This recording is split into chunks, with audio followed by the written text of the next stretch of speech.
introdução às profissões em comunicação, escolhemos uma emissora de TV. E hoje nós estamos aqui em frente aos estúdios do SBT, aqui no Rio de Janeiro. O SBT foi fundado em 19 de agosto de 1982 pelo empresário e apresentador Silvio Santos.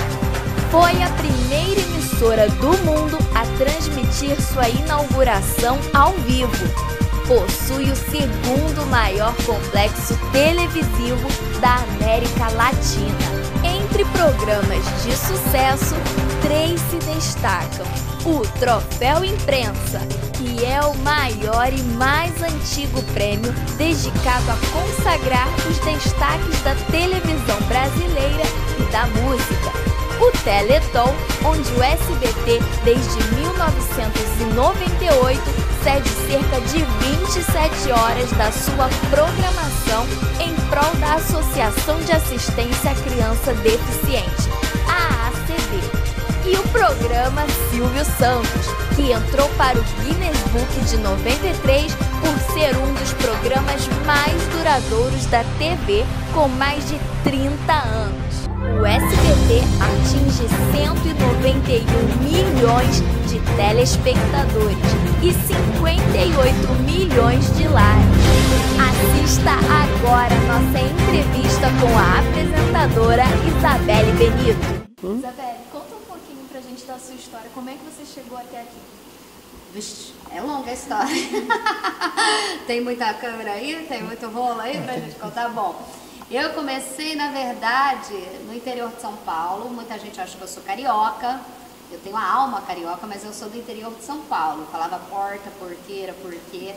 E aí eu comecei, eu fazia já faculdade, estava comecinho da faculdade.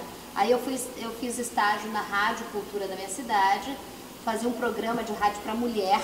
Ninguém sabia qual era a minha idade, todo mundo achava que eu era uma dona de casa e falava a linguagem da dona de casa, por isso eu nunca apareci em evento. E aí, logo depois teve o programa Estagiar Globo, que acho que existe ainda esse programa, né? Aí eu passei e fui estagiária da afiliada da Rede Globo, lá no interior de São Paulo, em Presidente Prudente. Fiquei durante 7 anos, fui repórter, apresentadora, editora, depois de estagiar, editora de imagem, fiz de tudo na televisão. E depois eu fui para São Paulo trabalhar, fui setorista de economia dentro da Bolsa BMF Bovespa, quando ainda tinha um pregão ao vivo, aqueles caras gritando. Eu fazia o dia inteiro de ao vivo, no final do dia eu tinha um programa de economia, tratava de economia, bolsas daqui, mais 4 bolsas internacionais. E depois eu vim para o Rio de Janeiro e comecei a trabalhar no SBT e aqui estou. E o que o SBT representa para você? Como que é trabalhar nessa emissora? Trabalhar nessa emissora, sabe quando você chega na casa da sua mãe e você fala, aqui é o meu lugar? Não estou falando assim, não, eu trabalhei, agradeço todos os lugares porque eu passei, mas aqui o SBT é a minha cara. Eu acho que eu tenho o jeito SBT. Se eu pudesse colocar no meu sobrenome ou um outro nome, eu colocaria Sistema Brasileiro de Televisão, porque eu acho que eu pareço muito com o SBT. Eu tenho, e principalmente porque eu tenho liberdade. Como eu não tenho papa na língua, então essa liberdade é muito importante para mim. Não que em outros lugares você não tenha liberdade, mas aqui eu falo o que eu penso, não tem, vocês perceberam aqui, todos os comentários, nenhum comentário é escrito, eu não deixo esse comentário ser escrito, porque é um momento meu. A gente faz o SBT Rio com uma galera gigantesca, super competente, mas o comentário é um momento meu, então eu não quero escrever nada, eu quero que seja de coração. E por isso que eu acho que esse lugar aqui parece a sala da minha casa. E conta pra gente, como que é mais ou menos a sua rotina de trabalho? O que acontece por trás das câmeras que quando a gente te assiste, a gente não vê? Vocês viram quando vocês chegaram, eu tava tipo monstrinha na redação, né? Eu chego aqui por volta das 6h30, 7 da manhã, já tem equipe, não param, né? As equipes, elas existem cedo, à tarde, à noite, madrugada. E aí a gente chega de manhã com a equipe que vai fazer o SBT Rio, pela manhã, a gente discute o que veio produzido do dia anterior, o que a gente vai derrubar, o que a gente vai manter na capa da pauta, o que está acontecendo na cidade, que são os factuais, que a gente é um hard news. Então é o que aconteceu, a gente está mostrando para o telespectador. Então a gente faz essa pré-reunião, os editores já vão para as ilhas com o que tem, na casa já para editar. A chefe de reportagem, que é a Isabela Mazzi, já começa a coordenar as equipes que estão saindo para a rua naquele momento. Eu e o editor-chefe, Humberto Nascimento, a gente vai definindo a cara que a gente imagina que vai ter o SBT Rio, mas muda tudo, até 10 para meio-dia já muda tudo. E ali a gente vai acompanhando tudo amanhã, o que acontece durante a manhã. Daí eu desço por volta das 11 horas para o camarim, faço a transformação com cabelo, maquiagem, roupa e tudo mais. Aí eu subo ainda, vou para a redação de novo, dou uma fechada de jornal mais ou menos, volto aqui, apresento agora que apresentou o programa, acaba o programa, eu subo de novo para a redação onde a gente tem a nossa reunião de pauta. Aí a gente vai discutir o que aconteceu no programa, a gente vai definir a pauta de amanhã, fazer uma produção com a equipe que está chegando, a galera da tarde, para a gente ir amarrando como que vai ser o SBT Rio amanhã. E quando você vem para o estúdio e entra no ar, qual que é o teu principal objetivo? Qual que é a sua missão? A minha missão, eu vou revelar para vocês algo, eu não estou mentindo, eu não tenho, vocês perceberam, me dá nervoso, o ao vivo. O ao vivo não mexe comigo assim, eu gosto, eu tenho aquela, se eu estou com gripe, numa hora que parece que curou a minha gripe, é um remédio. Mas eu tenho sempre um pensamento, a hora que roda a vinheta, eu sempre tenho um pensamento, que seja para ajudar as pessoas. Eu estou informando porque eu estou prestando serviço. Se eu ajudar uma pessoa, meu pai já está tudo certo. E esse é o objetivo da gente. Eu entro aqui durante 1 hora no ar, não é para estar, claro, eu não sou hipócrita, eu escolhi essa profissão, eu estou exposta, eu gosto de conversar com a câmera, eu tenho facilidade com a lente, ela é minha amiga, pelo menos eu acho, eu sou dela, vai envelhecendo, ela vai ficando inimiga. Mas o mais importante de tudo isso é saber que eu estou ajudando pelo menos uma pessoa, criando polêmica. A gente mostrou hoje uma história polêmica, mas com muito cuidado, com muita responsabilidade, porque todas as histórias que a gente conta tem personagens, e esses personagens são da vida real, é a vida, é o buraco da Dona Maria que precisa de ajuda, é a polêmica na escola, mas a gente tem que manter a tranquilidade, porque a escola tem anos, que a gente mostrou hoje na reportagem, de tradição, a gente tem que entender a história, não adianta você ficar falando sem entender o contexto do fato que a informação ela pode salvar uma vida, mas ela pode destruir também uma vida. Então é isso que eu penso, ter a serenidade para ajudar e ser coerente e ética durante 1 hora de programa. Teve algum trabalho que te marcou a sua carreira? Ou teve alguma matéria, algum trabalho que você se orgulha muito de ter realizado? São vários que marcaram, né? Vários, são quase 15 anos de profissão.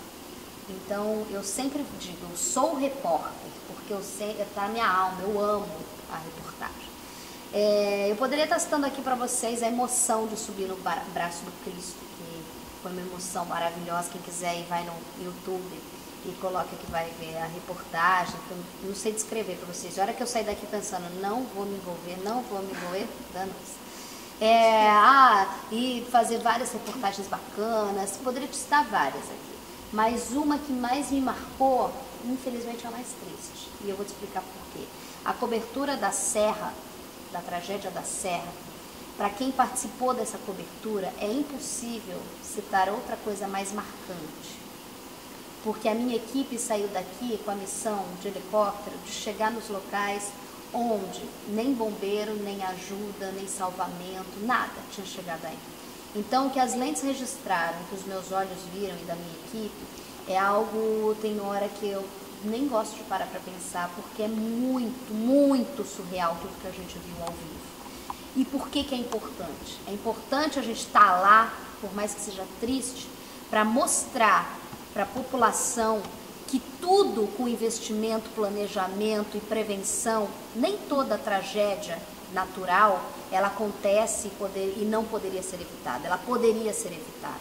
E é importante a gente mostrar e estar lá para denunciar aquele absurdo, aquele horror que as pessoas viveram, porque anos se passaram, dinheiro choveu e muita gente catou esse dinheiro e vazou, e a população ainda continua à mercê dessas tragédias naturais. Por isso que é importante, o jornalista que quer ser jornalista tem que ter o coração um pouco blindado, a gente sofre, mas saber que é importante o papel dele naquele momento para denunciar. Então eu acho que a maior tragédia natural do Brasil também foi, infelizmente, a matéria que mais me marcou, que mais me marca até hoje, durante esses 15 anos de carreira. Ok. Isabelle, com tudo que está acontecendo no nosso país hoje, como você define a função do jornalista? Qual que é a responsabilidade, a maior responsabilidade que ele tem com a sociedade? A que ele teve sempre, independentemente da época do país. O país hoje vive uma época em que a Polícia Federal tem liberdade para botar político na prisão. Isso é maravilhoso. Botar a cara que rouba na prisão. Isso não acontecia anos atrás. A gente tem que parar também e pensar isso. E eu acho que o papel do jornalista continua sendo o que sempre foi o papel dele, que é mostrar a veracidade, o que acontece com todos os lados, com todos os fatos, sem se deixar levar por uma leva de torcida, uma leva de não torcida pela situação do momento. O jornalista nunca deve se absorver por emoção, no calor da emoção. Ele tem que ver o fato e registrar o que acontece, independentemente se ele é do lado A ou B, porque somos seres humanos, mas ele tem que, independentemente do momento em que passe a história deve ser contada sempre da mesma forma. Que você que esteja contando, conte o que acontece, deixa o seu telespectador, o seu público formar a opinião dele. Sendo que você tem a sua. E aí você vai falar, mas você é uma jornalista de opinião. Sim, sou uma jornalista de opinião. Mas na cobertura do fato, que é a sua pergunta, a gente tem que cobrir o que está acontecendo. Tem que ouvir esse lado, ouvir aquele lado. A gente passou por uma situação dessa agora, nas manifestações com black blocs e tudo mais, entendeu? Então eu acho que esse foi um grande desafio jornalístico a ser vivido. E a gente conseguiu, apesar de apanhar na rua, tomar paulada, a gente conseguiu, de uma forma, mostrar um acontecimento, um fato histórico do país. E existe limite dentro dessa profissão? Até onde você se permite ir para transmitir a notícia? Olha, você está perguntando para uma pessoa que se arriscou muito.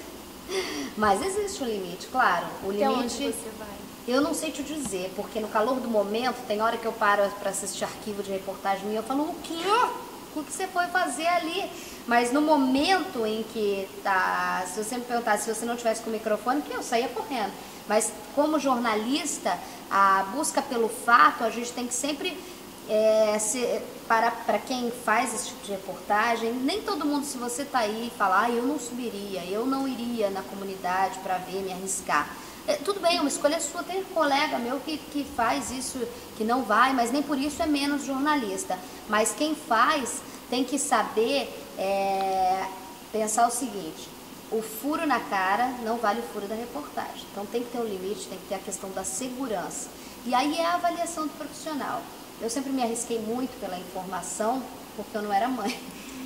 Mas eu acho que assim, a gente tem o feeling, tem o sentimento ali no momento. Então o limite é você quem faz. Eu sempre fui muito à beira desse limite. Tenho consciência disso. E como você percebe que está o mercado de trabalho para novos jornalistas? Tem espaço?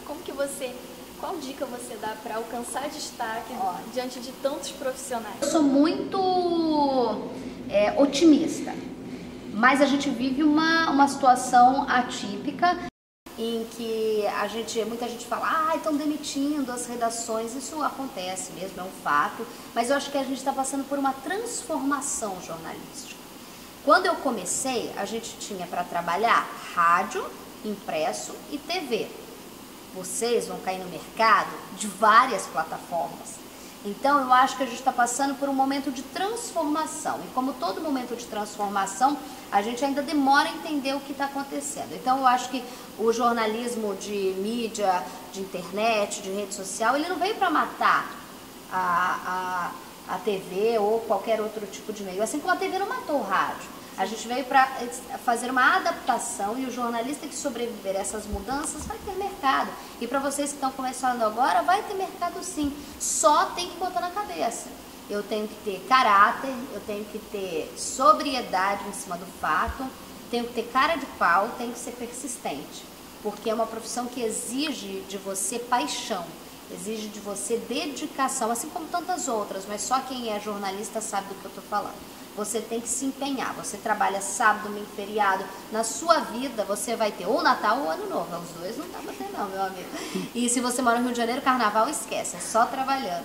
E aí você tem que ter a responsabilidade e principalmente o que eu falei, o caráter e a ética. Um fato não é seu, o fato é da história. Você está lá para cobrir como ele está acontecendo. Isso vai ficar registrado, tem que sempre parar para pensar isso. Agora, deixa um recado, por favor, para quem tem esse sonho de ser jornalista e para os nossos colegas que estão estudando para isso, que são seus futuros colegas de profissão. Ô, tomara! Eu acho assim, que vocês têm que ter, principalmente, dedicação. Em segundo lugar, persistência. Não desanimar. Não acho que você vai chegar a ser conhecida na televisão, no rádio, no impresso, na mídia, um nome forte, da noite para o dia. Isso é muito raro acontecer e se acontece não tem sustentação, pelo menos é o que eu penso. Eu defendo o jornalismo diplomado, aquela pessoa que trabalhe com diploma no jornalismo. E defendo também a questão de você ter sempre em pensamento que o jornalismo nada mais é do que uma profissão para prestação de serviço de uma sociedade. Uma sociedade onde a gente sabe que tem corrupção, os direitos não são tão garantidos assim. A nossa imprensa, a arma da nossa profissão é a manutenção dessa democracia que a gente não pode deixar morrer. Então a gente tem uma grande responsabilidade. Gostando, sejam bem-vindos ao mundo do jornalismo. Isabelle, obrigada. Mas eu que agradeço. Eu não posso deixar de ir embora daqui sem a gente fazer. 1, 2, 3 e dentro da cara!